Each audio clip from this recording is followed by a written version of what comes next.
topics po. ICC or Arjun? Arjun. Ma'am, good morning again, ma'am. Any update, ma'am, with regards dun sa isang state party ng ICC na willing daw mag-adopt kay FPRD na any case mag-grant yung request for interim release? And any update po dun sa request for interim release ng Defense Council? Oo. Yung request for interim release ay nasubmit na ng Defense Council ni dating Pangulong Rodrigo Duterte. Nakalagay yon sa website ng ICC. Accessible yon sa ating lahat. At makikita natin doon kung ano ang mga pinagbasehan ng request for interim release, ano yung mga justification at explanations ng defense team ni dating Pangulong Duterte sa interim release.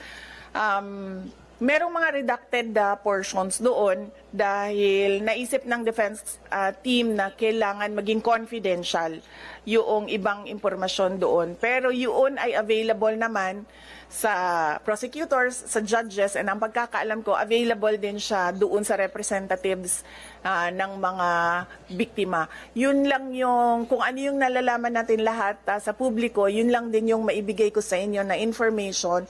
Yung iba pa ay kailangan tanungin at sagutin na ni Attorney Nicholas Kaufman.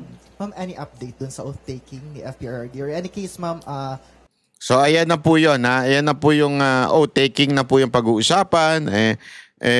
Medyo sa susunod po natin pag-usapan yan. Kasi ang ito nga, papakita ko lang sa inyo pagdating po sa nakita ko po ito. Ito, wait lang. Pakita natin yan. Update po doon sa, wait lang ha. Update po doon sa latest kasi nandun po si Pulong Duterte tungkol kay Pangulong Duterte. Panoorin natin. With your family. Kung kamusta mo karon? Okay ra, wapay tulog. Kay kadlaw namin niabot, no. Kung pangutana sa taong bayan kung kamusta po si Tatay Digong? Karon pagsulod na mo, wala pa say pamahaw paniudto. Sarap siya, wala daw siya gibaling-baling sa sulod. Natulog na po daw siya. Namayat. Payat siya karon. Mas payat siya tong last time. Madrico. Kung nahisgutan ba ninyo ang celebration sa Independence Day, does he have anything to say about wala man siya istorya na. Ang iyamang istorya kaniman una yung mga apo. Kay dugay sila wala nagkita. Labi na ning laki. Was he very happy, sir, na nakita niyo? Meron bang tanong ay mensahe pala ang dating Pangulo, sir, sa mga kababayan natin? Karon ang iyang mensahe nga alagaan daw ang Pilipinas, alagaan ang Pilipino, kay kami, siya, kami, mga politiko, muagi rami aning kalibutan na. Importante nga ang Pilipinas matarong during my time. Was there a big difference po doon sa pagbisita mo before the now kay Tatay Digong? Dako kayo yung ipayat. Pero okay man siya. Okay mo storya, sige binuang, sige pagkatawa. Okay man. Kung marami pong salamat. Any mensahe po sa mga kababayan natin kung galing sa iyo? Gikan sa ako, dagang salamat kaninyong tanan. Mohangyo ko ninyo nga padayon ang atong pag-ampo para sa kalusugan ni Presidente Rudy. Dagang salamat sa inyo. Maraming salamat, sir, ma'am. So yun nga daw, nangayayat daw si Pangulong Duterte dyan sa Dahig.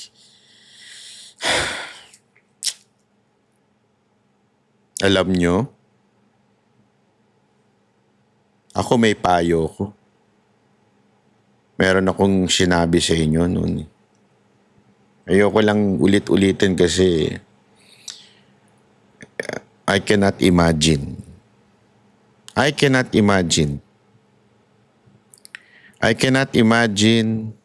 what will happen if something happened to PRRD in The Hague.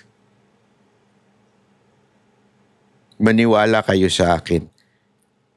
Ang Pilipinas hindi tatanggapin yan.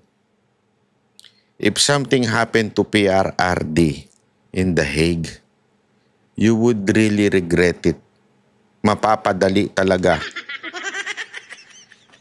ang buhay ninyo. Kaya ako, if I might suggest, pauwiin nyo na si Pangulong Duterte kung ayaw ninyo mapadali ang buhay ninyo dyan sa kinauupuan ninyo. Kasi imaginein mo, ako again I pray to God that this will not happen. I pray to God that si Pangulong Duterte would have many more years healthy. Kasi alam nyo, nung huli nating, it was last year lang, yung huli natin bago po siya, nakasama po natin yan, nagkantahan po kami dyan sa Davao, sa isang restaurant. May kumakanta yung favorite niyang mga pianista, tsaka yung kumanta po. Alam nyo, sabi ko itong maman to, medyo lolo na talaga. Talagang deserve niya na yung mag-relax sa buhay. As in, sabi ko, wala na. Relax na lang ikaw, sir. You deserve it. You serve our country for how many years? Sobra mong inalay to the point na even, di ba sabi nga nila ng pamilya niya kahit po mismo yung kanyang pamilya, nare-regret na dahil nga naman sa sobrang busy ni Pangulong Duterte, di ba? Sobrang tagal niyang nagseserbisyo. Alam mo yun, may ganun ng tapos sana ito na yung mga panahon na siya po ay nagpapahinga na. Nagre-relax na, namamasyal na, kumukuya-kuy na, nagkakape-kape na sa bets.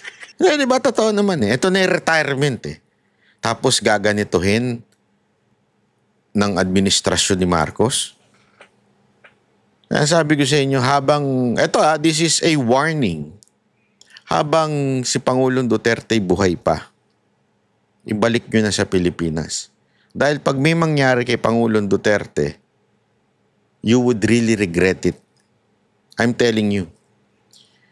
Si Pinoy, na napapabalita noon na laging absent sa Kamara bilang congressman siya noon, abay naging presidente nung namatay ang kanyang ina nang walang kapagod-pagod. Because ganyan sa Pilipinas di ba? Ganyan sa Pilipinas. Wala pang ginawa yun Hindi pa bayani si Pinoy noon. Panay absent pa daw di umano noon sa Kamara o sa Senado. Ngayon, eto isang bayani sa karamihan ng mga Pilipino, isang bayani, matindi ang ginawa. Kahit saan ka magtanong, bayani ho yan. Kahit saan ka magtanong. Pag Duterte kami, wala magsasabi, ilan lang siguro magsasabing Ontiveros sila, o Marcos sila, o Romualdez sila. Siguro mga sa 100, mga 0.5, kalahati lang ng isang tao ang magsasabing mga Marcos sila. Di ba? Halos lahat. Tapos, isang matinong presidente, inayos ang Pilipinas sa 6 na taon, tapos biglang may mangyari hindi maganda. Sana hindi. Maniwala ko kayo sa akin. You would really regret it.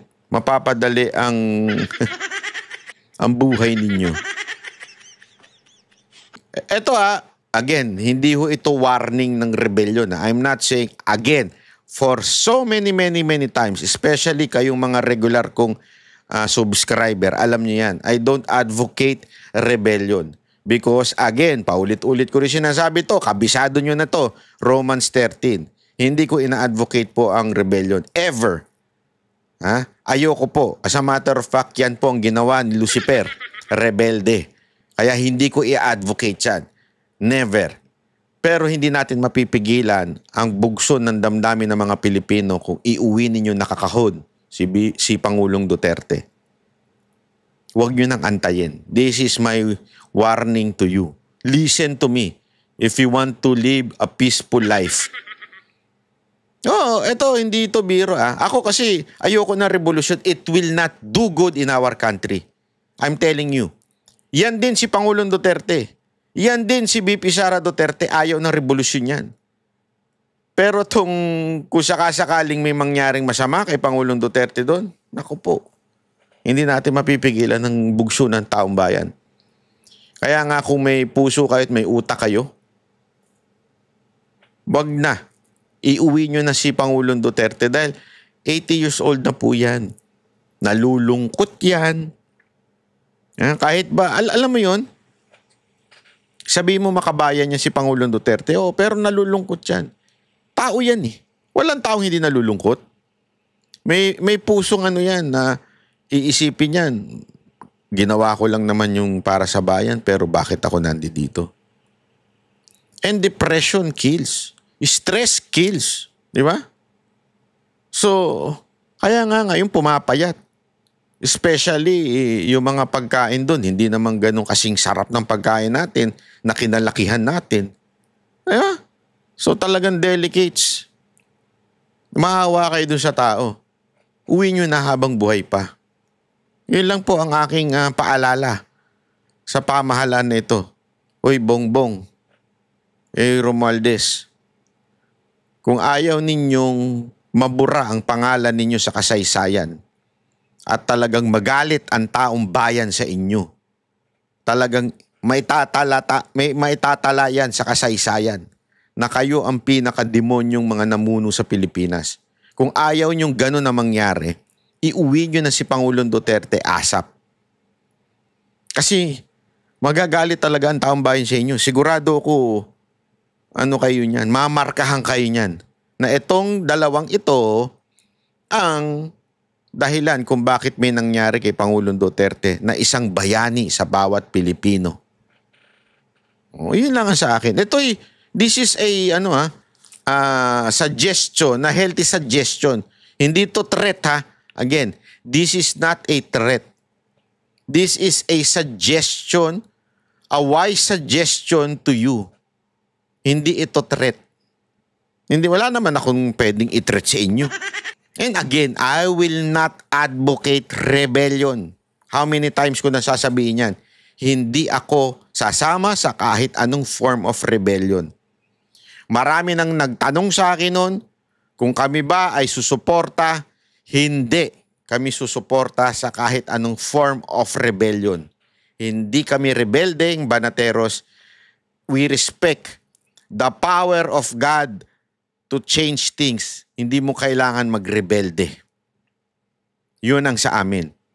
Pero yung ibang tao, hindi natin mapipigilan yan. Kahit magsalita pa kami na magsalita dito, wag tayong magrebelde. Pag yan, nagalit, hindi mo na mapipigilan yan. Okay? So, maraming salamat po. Ako po si Banat Bay. God bless the Philippines. Kami ang boses ng masa, hindi natatakot. Katotohanan lang, di kami nalulunod. Walang bahid ng sismis, lahat ay totoo. Kahit sino ka pa, pag mali ka babanatan ka. Walang pinipili kulay, wala kaming kinikilingan.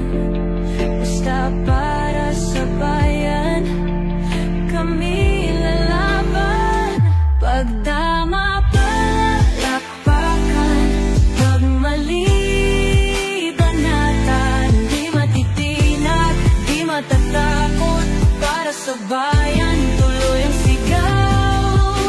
Sa harap ng kamera, walang halong takot. Mga baluktot, lahat kayo'y tutumba.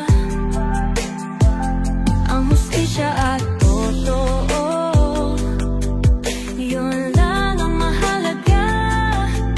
Kahit sinong harang, di kami matitinag. Walang pinipiling kulay, wala kaming kinikilingan. Basta para sa bayan, kami lalaban. Pag tama palapakan, pag mali banatan. Di matitinag, di matatakot, para sa bayan, tuloy ang sigaw. Kung nasa tama ka, ikaw ay aming kasama. Pero pag mali ka, handa ka na bang mabasag? Banateros kami, walang inuunan. Dahil bayan muna, bago ang sarili.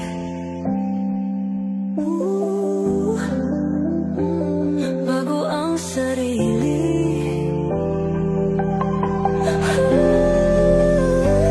Pag tama palakpakan, pag mali banatan.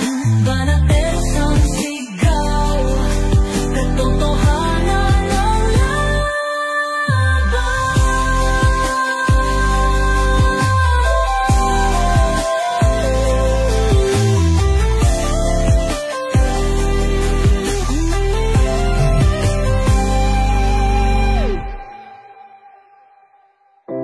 sa harap ng kamera,